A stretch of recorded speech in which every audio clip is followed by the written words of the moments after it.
ذاتی حصہ کہ وہ بادشاہ بنے گا، جیسے کہا گیا تیرا بیٹا بادشاہ ہوگا اور اس کی نسل سے ایک اور بادشاہ آئے گا، اور اسی طرح اور بھی، حتیٰ کہ یہ بادشاہی تباہ ہوگی اور اسیری میں لے جایا گیا۔ لیکن اور میں کہوں گا کہ اس کے باوجود مسیح کے آنے تک شاہی سلسلہ جاری رہا، اور سلیمان وہ شاخ تھا جس سے مسیح آیا۔ لیکن ذاتی نقطۂ نظر سے سلیمان کی زندگی ختم ہو گئی اور پوری سلطنت ختم ہو گئی۔ اب سلیمان کی بادشاہی نامی کوئی چیز نہیں، لیکن جب مسیح آئے گا تو جو کچھ سلیمان کے بارے میں کہا گیا تھا وہ اس میں پورا ہوگا۔ اور ہم ان آیات میں کیا دیکھتے ہیں جو سلیمان کی زندگی میں پوری نہیں ہوئیں اور مسیح میں پوری ہوئیں، اور جب مسیح آئے گا تو اس میں پوری ہوں گی۔ وہ کون ہے جو سلطنت کرے گا اور پیشن گوئیاں پوری کرے گا؟ وہ سب دشمنوں کو اپنے پاؤں تلے لے آئے گا۔ کون حکومت کرے گا اور اس کی بادشاہی امن سے بھر جائے گی؟ کون سلطنت کرے گا؟ بائبل کہتی ہے اس کی بادشاہی کا آخر نہ ہوگا۔ وہ پوری زمین پر ایک زبردست بادشاہ ہوگا، اور اس کا اطلاق سلیمان پر نہیں ہوتا بلکہ خود خداوند پر اس پر ہوتا ہے جس کی سلیمان علامت ہے۔ اور یہ داؤد کی نسل کی طرف اشارہ کرتا ہے جو سلیمان کے ذریعے آئی، اور ذاتی پہلو سلیمان میں پورے ہوں گے۔ سلیمان نے خطا کی اور الہی عدالت کے ذریعے لوہے کی لاٹھی سے اس کی تنبیہ کی گئی، اور وہ خطا جو سلیمان کی نسل نے کی اس کے سبب سے سلطنت ختم ہو گئی۔ لیکن خداوند اپنے وعدے کو قائم رکھتا ہے۔ خدا کی نظریں اس شخص پر نہیں ہیں کیونکہ اسے ضرور سلطنت کرنی چاہیے۔ اسے سلطنت ضرور کرنی چاہیے۔ جو کچھ اس نے وعدہ کیا ہے وہ اسے پورا کرنے پر قادر ہے۔ ابن آدم کے طور پر یہ مسیح کا حق بالکل ہے۔ صحیح، یہ مسیح کا حق ہے۔ ڈاکٹر مہداد 23ویں باب میں یہ بالکل واضح ہے کہ داؤد دانش مندی سے برتاؤ کر رہا تھا۔ اس نے نہ صرف ہیکل بنانے کے لیے سامان فراہم کیا بلکہ ہیکل کے اندر عبادت اور خدمت کا اہتمام بھی کیا۔ لہٰذا آپ ہمیں بتائیے کہ اس نے کیسے دانش مندی سے برتاؤ کیا۔ ہم نے دیکھا کہ داؤد نے خام مال کے متعلق مادی انتظام کیے، اور یہ شاندار انتظامات اور یہ اس کے لیے کافی ہو سکتے تھے، لیکن اس کا جذبہ اس سے بہت بڑھ کر تھا۔ اگر میں یوں کہوں کہ وہ خداوند کے لیے ایک خواب رکھتا تھا، لہٰذا وہ ہر ایک تفصیل کو ترتیب دے رہا تھا۔ اور 23ویں باب میں ہم اسے دیکھتے ہیں جیسے کہ بائبل کہتی ہے، اور اس نے اسرائیل کے سب سرداروں کو کاہنوں اور لاویوں سمیت اکٹھا کیا، اور 30 برس کے اور اس سے زیادہ عمر کے لاوی گنے گئے، اور ان کی گنتی ایک ایک آدمی کو شمار کر کے 38,000 تھی۔ اس نے لاویوں اور ان سب لوگوں کو اکٹھا کیا جو خدمت کریں گے۔ گویا ہیکل موجود تھی، اور گویا وہ ذمہ داریاں نبھا رہا تھا اور کام کے ذمہ دار لوگوں کو ترتیب دے رہا تھا۔ اس نے نہ صرف لاویوں کو شمار کیا بلکہ اس میں سے 24,000 خداوند کے گھر کے کام کو نگرانی پر مقرر کیے، اور 6,000 سردار اور منصف تھے، اور 4,000 دربان تھے، اور 4,000 ان سازوں سے خداوند کی تعریف کر رہے تھے جن کو داؤد نے مدح سرائی کے لیے بنایا تھا۔ آپ دیکھ سکتے ہیں کہ انتظامات کتنے درست تھے، اور وہ خدا کے گھر میں تعظیم کر رہے تھے۔ لہٰذا پہلے اس نے انہیں اکٹھا کیا اور پھر ہر ایک کو ذمہ داریاں سونپی۔ وہ درستگی سے تفصیلات کا خیال رکھتا ہے، گویا گھر اس کی نظر میں ہے اور اس کے اندر کے جذبات واضح ہو رہے ہیں۔ مطلب وہ ایک خواب سے مغلوب تھا۔ بالکل، اس نے گھر نہیں دیکھا، پھر بھی وہ بندوبست کر رہا ہے۔ گویا وہ کہہ رہا ہے کہ اس پتھر کو ادھر رکھ دو، یہ دروازہ ادھر، اور یہاں تک کہ گھر کے اندر کی عبادت بھی اسی طرح ہوگی۔ وہ خداوند کو بہترین چیز پیش کرنے کے لیے ایک زبردست ہم آہنگی کے ساتھ اسے ترتیب دیتا ہے۔ ہم یہاں پر ایک چھوٹا سا وقفہ لیں گے اور پھر مہمانوں کے سوالات کے ساتھ دوبارہ حاضر ہوں گے۔ عزیز ناظرین، ایک وقفے کے بعد دوبارہ حاضر ہوں گے، ہمارے ساتھ رہیے۔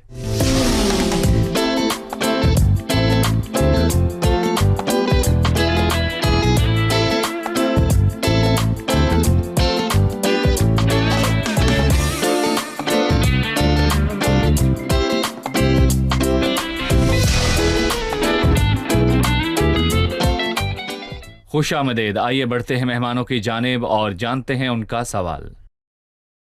ہم خداوند کے گھر کے اندر لاویوں کے کردار کے بارے میں جاننا چاہتے ہیں۔ جی، خداوند کے گھر کے اندر لاویوں کا کیا کردار ہے؟ لاوی خدا کے گھر کی ہر چیز کے لیے ذمہ دار تھے اور انہیں منظم کاموں کے لیے ایک خاص طریقے سے تقسیم کیا گیا تھا۔ جیسا کہ ہم نے حال ہی میں یہ سیکھا ہے کہ کہات کا قبیلہ، اور میں کہوں گا کہ کاہن بھی انہی میں سے تھے۔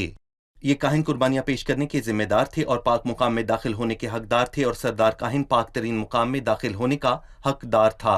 یہ ان کے لیے مخصوص تھا اور خیمے کے اندر ہر چیز کی ذمہ داری لاویوں کی تھی، اور کچھ چیزیں ہیں جو ہم نے کہی ہیں اور جن کو ہم جاری رکھ سکتے ہیں۔ یہاں یہ واضح ہے کہ لاویوں کی تعداد 8,000 تھی جب وہ ملک مصر سے نکلے تھے، اور اب یہ تعداد بڑھ کر 38,000 کے قریب ہو گئی ہے۔ 30 سال سے اوپر کے ہر ایک مرد کو شمار کیا جاتا ہے، اور ان کے کاموں میں اضافہ ہوا۔ وہ خدا کے گھر کی نگرانی کے لیے مقرر ہوئے، اور ان میں سے ایک بڑی تعداد یعنی کہ 24,000 کام کی نگرانی کے لیے مقرر ہوئے۔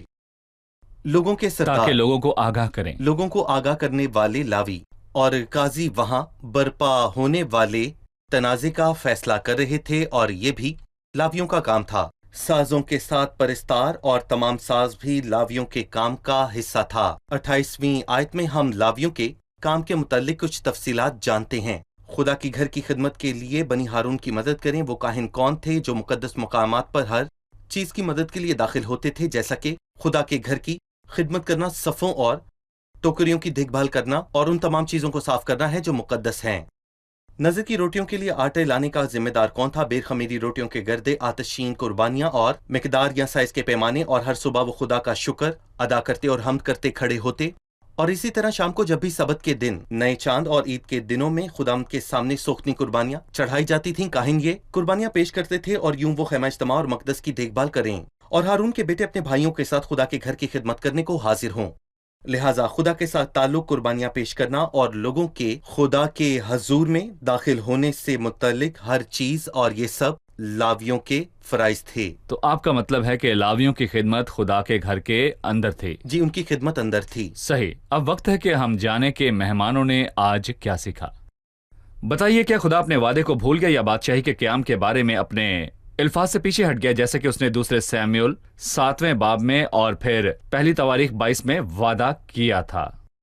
در حقیقت نہیں، خدا اپنے وعدے کو نہیں بھولا ہے، لیکن ہم دیکھتے ہیں کہ پہلے دوسرے سیموئیل اور پہلے دوسرے سلاطین کی کتابوں میں مرکزی خیال افراد کی ذاتی تاریخ بتا رہا ہے، لیکن پہلے دوسری تواریخ میں مرکزی خیال علامتی تاریخ بتا رہا ہے۔ لیکن جب ہم بائبل میں یہ کہتے ہیں کہ بادشاہی قائم ہو جائے گی، تو اس سے مراد سلیمان ہے، لیکن ہمیشہ کے لیے قائم رہنا یہ خداوند کی طرف اشارہ کرتا ہے، کیونکہ کوئی بھی انسان ہمیشہ حکومت نہیں کر سکتا یا ہمیشہ زندہ نہیں رہ سکتا۔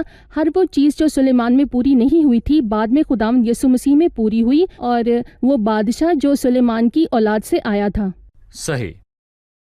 بتائیے کہ داؤد نے خداوند کے گھر کی تیاری میں، چاہے وہ سامان تیار کرنے یا عبادت کے انتظامات ہوں، اس میں حکمت کا مظاہرہ کیا، اور سلیمان کا کردار کیا تھا؟ ہم دیکھتے ہیں کہ داؤد نہ صرف سامان کی پرواہ کرتا ہے، بلکہ اس نے لاویوں کو جمع کیا اور ان کو اس طرح ترتیب دیا اور تقسیم کیا جیسے وہ گھر کو دیکھ رہا ہو۔ اس سے ظاہر ہوتا ہے کہ اس کی کتنی دلچسپی تھی، اور یہ کہ اس کا ایک خواب تھا۔ شکریہ، خدا آپ کو برکت دے۔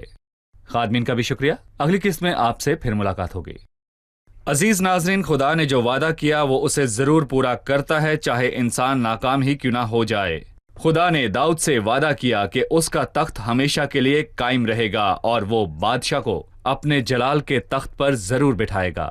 ہم سب جانتے ہیں کہ یہ الفاظ سلیمان میں پورے نہیں ہوئے تھے، کیونکہ سلیمان محض ایک علامت اور محدود آدمی تھا۔ وہ اس کام کو پورا کرنے میں ناکام رہا، لیکن بادشاہی آئے گی، اور مسیح بادشاہ آئے گا جو اپنے جلال کے تخت پر تخت نشین ہوگا، اور تمام پیشن گوئیوں کی تکمیل مسیح میں ہوگی۔ جیسا کہ مسیح پورے پرانے عہد نامے کے مرکزی عنوان میں ہے، پیشن گوئیاں اور علامتیں اور پوری بائبل، پیشن گوئی کا ہر لفظ مسیح کی طرف اشارہ کرتا ہے، اور یسوع کی گواہی نبوت کی روح ہے۔ لہذا مسیح اس کام میں کامیاب ہوگا جس میں سلیمان ناکام ہوا تھا۔ وہ بادشاہ جو زمین پر حکومت کرے گا، اور اس کی بادشاہی لامحدود اور ہمیشہ کے لیے ہے۔ میں کہنا چاہوں گا کہ کوئی بھی منصوبہ اگر انسانوں کے ہاتھ میں دیا جائے تو ناکام ہو جائے گا، لیکن خدا کا منصوبہ کامیاب ہوگا، کیونکہ مسیح نے ہی اسے کیا۔ مسیح نے نجات کا منصوبہ بنایا اور وہ کامیاب ہوا، اور مسیح زمین پر حکومت کرے گا اور کامیاب ہوگا۔ اور زمین کے تمام بادشاہ اگر ناکام ہو جائیں تو اس کا سبب یہ ہے کہ وہ انسان کا سایہ ہیں، لیکن مسیح بادشاہوں کا بادشاہ اور خداوندوں کا خدا ہے، اور جس کی حکومت ہے، اور وہ اسے ہمیشہ ہمیشہ کے لیے قائم رکھے گا۔ اگلے پروگرام میں آپ سے پھر ملاقات ہوگی۔ خدا آپ کو برکت دے۔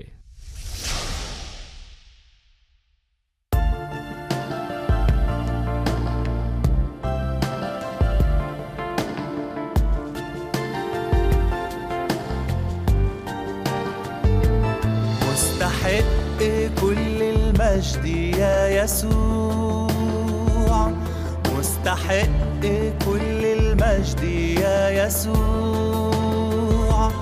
كل ركبة تسجد ليك واللسان يعترف بيك، مستحق كل المجد يا يسوع. لما نيجي نقف قدامك يا يسوع، لما نيجي نقف قدامك يا يسوع، كل عالي ينحني كل مهدوم يتبني. لما نيجي نقف قدامك يا يسوع، خلى حضورك يملى عنينا يا يسوع، خلى حضورك يملى عنينا يا يسوع. وهنتغير لما نشوف مجدك بوجه مكشوف، خلى حضورك يملى عنينا يا يسوع. وهنتغير لما نشوف مجدك بوجه مكشوف، خلى حضورك يملى عنينا يا يسوع.